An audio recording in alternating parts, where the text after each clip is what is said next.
nagbabalik po tayo dito sa Basra Indian Food. Again, located po ito sa Santo Tomas, Batangas. Dito po sa tapat ng simbahan ng Santo Tomas, makikita niyo po yung Pantoja Bakery.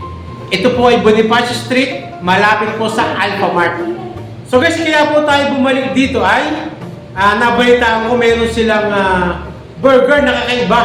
Dito nyo lang ito matitikman guys dahil wala po ito sa iba. Dahil ito po ay Indian burger, authentic Indian burger, no? So kaya naman binalikan ko at umorder ako para malaman nyo kung masarap. So ito na guys, subukan na po natin yung kanilang Indian burger. Ayan.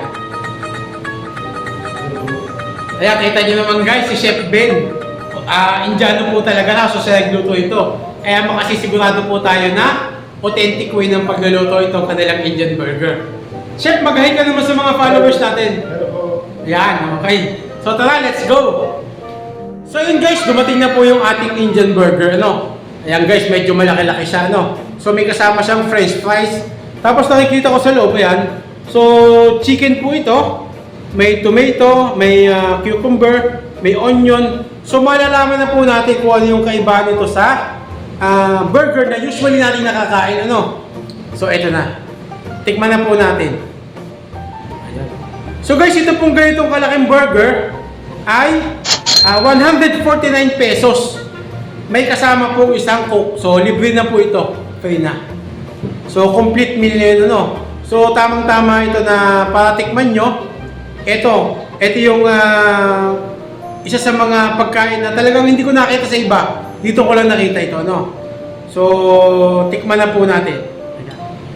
Kakain na!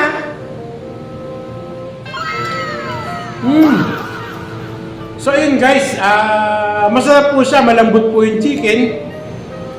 Tapos meron po akong nalasahan na kakaiba, no? So yung mga spices na ginamit, iba. So hindi naman siya nalalayo dun sa ordinary burger, kaso ito po ay chicken. So malambot po ito, malaki po yung size, at saka authentic po yung lasa. So ganito pala yun, no? Sarap! So ayun guys, kung gusto niyo pong matikman yung burger nila, so ibang burger po ito, masarap.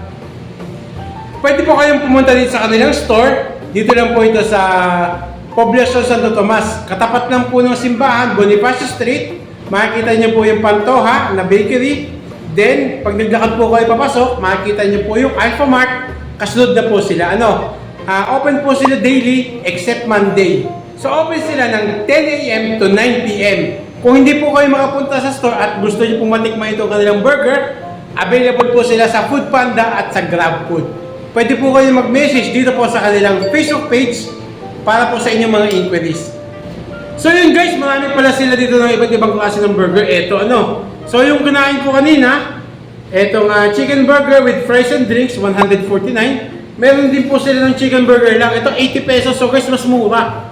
Meron din silang beef burger. Meron din pong noodle burger. So yun naman yung susunod natin titikman, pagbalik natin dito. So ngayon lang ako nakarinig doon, noodle burger. So meron ding veggie burger, 80 pesos lang.